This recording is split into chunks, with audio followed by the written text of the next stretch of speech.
Are you struggling with credit card debt? It's like a tiny monster that keeps growing, isn't it? Just know you're not alone. Many are caught in the web of this overwhelming and stressful financial burden. But today, we bring a beacon of hope. We'll be diving into a step-by-step guide to paying off your credit card debt. It's like a roadmap to financial freedom. So buckle up and get ready for a journey to a debt-free life. But fear not, we've got your back, and we're here to help you navigate this journey. First things first, it's important to understand exactly what you're dealing with. Think of it like trying to win a chess game. You need to know where all the pieces are and how they move. In the game of debt, your pieces are the total amount of debt you owe, the interest rates, the minimum payment amounts, and the due dates. Let's start with the total amount of debt. This is the king of your chessboard. It's the big number that may seem intimidating, but remember, even the biggest numbers can be broken down into smaller, manageable parts.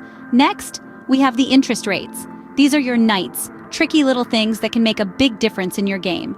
Higher interest rates mean you'll be paying more over time, so it's crucial to know the rates on each of your debts. Then we have the minimum payment amounts. Think of these as your pawns.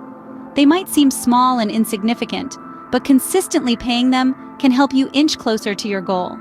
Last, but definitely not least, are your due dates.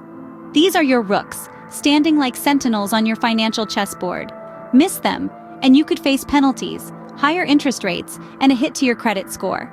Now, how do you organize all this information? Well, you can create a simple chart or use a debt management app.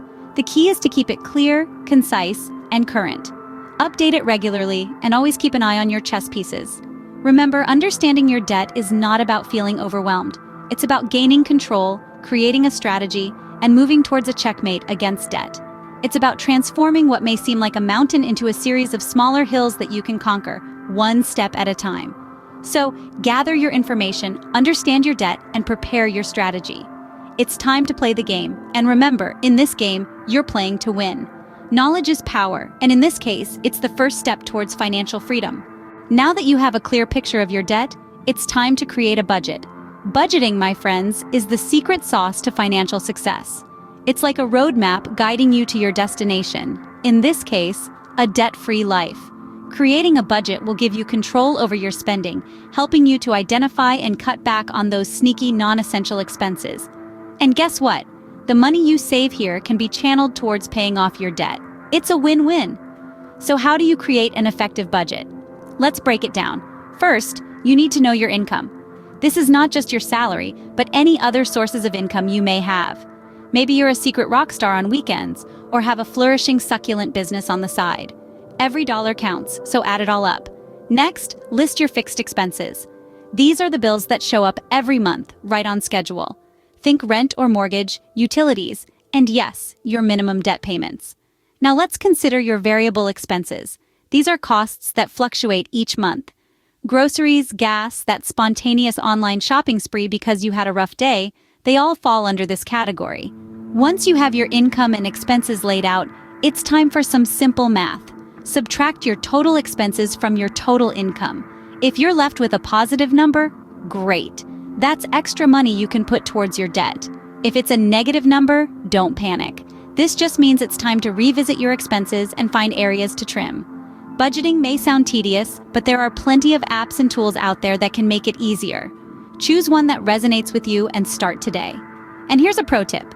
Review and adjust your budget regularly. Your financial situation may change, and your budget should reflect that. Remember, a budget isn't a punishment. It's a tool for financial freedom. So let's embrace it and take the first step towards a debt-free life. So you've got your budget. Now let's talk repayment strategies.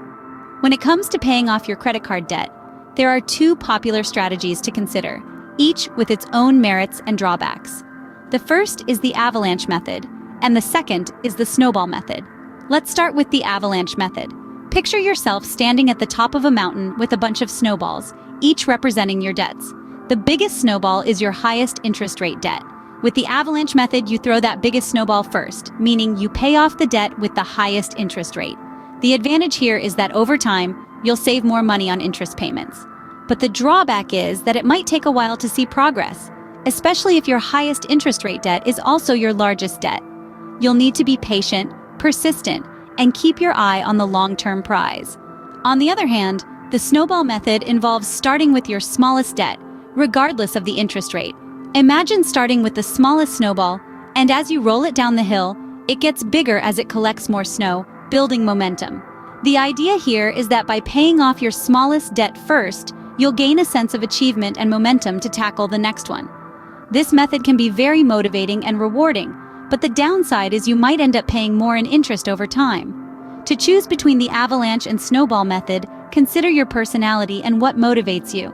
If you're a numbers person and get satisfaction from making the most financially sound decision, the avalanche method may be for you. But if you're motivated by quick wins and the feeling of progress, the snowball method could be a better fit. And remember, these strategies aren't mutually exclusive. You can start with one and switch to the other if you find it's not working for you. The key is consistency and commitment to your chosen strategy. Remember, the best strategy is the one you can stick to. Okay, you might be thinking, but where am I going to find extra money to pay off my debt? And that's a valid question. It's like trying to find a needle in a haystack, right? Well, it's not as impossible as you might think. Let's dive into some strategies that can help you find that elusive extra cash. First off, take a good hard look at your expenses. No, I'm not talking about the essentials like rent, utilities, and food. I'm referring to those non-essential expenses. Yes, those daily coffee runs, the impulse buys, the gym membership you hardly use, or that premium cable package when you only watch 2 channels. By cutting back on these, you'd be surprised at how much you can save. It's like finding a hidden treasure chest in your own backyard. Next, consider selling items you no longer use or need. That guitar gathering dust in the corner? The designer bag you haven't used in 2 years? The treadmill that's become a clothes rack? These can all be converted into cash. It's like having a yard sale, only without the yard. There are numerous online platforms where you can sell these items. Another option is to consider getting a side job. Yes, it's going to take some effort, but remember, the goal is to pay off your debt fast. You could consider freelancing, driving for a rideshare service, or even pet sitting. Who knows, you might even discover a new passion. And don't forget about saving on everyday things. Coupons, discount codes, and cashback apps can be your best friends in this journey.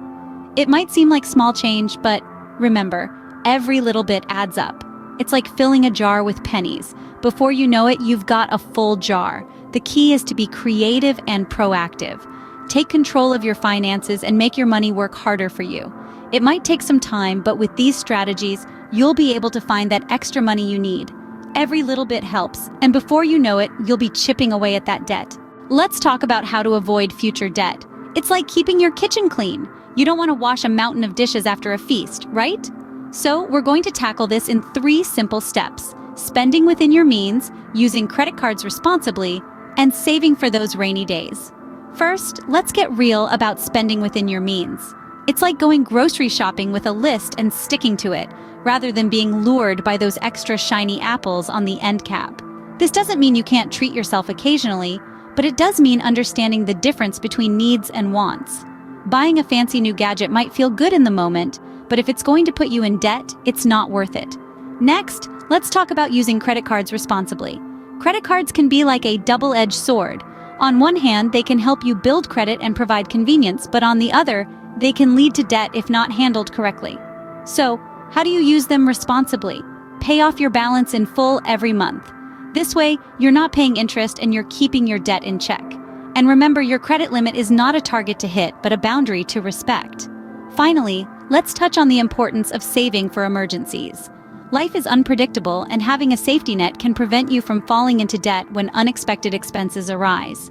Start small if you need to, but aim to have at least 3 to 6 months' worth of living expenses saved up. It's like having an umbrella for that sudden downpour on a sunny day. So, there you have it. Spending within your means, using credit cards responsibly, and saving for emergencies. 3 simple steps to keep your financial kitchen clean. Remember, the goal is not just to get out of debt, but to stay out of debt. We've covered a lot today, so let's do a quick recap. We started off by understanding your debt. It's crucial to know exactly how much you owe, the interest rates, and the minimum payments. Knowledge is power, and in this case, it's the first step towards financial freedom. Next, we dove into the art of creating a budget. It's about more than just counting pennies. It's about understanding where your money goes and making conscious decisions to allocate it effectively. Remember, a budget isn't a prison, but a tool to help you gain control over your finances. We then explored different repayment strategies. Whether you choose the snowball method, tackling smallest debts first, or the avalanche method, targeting those with the highest interest rates, the key is consistency.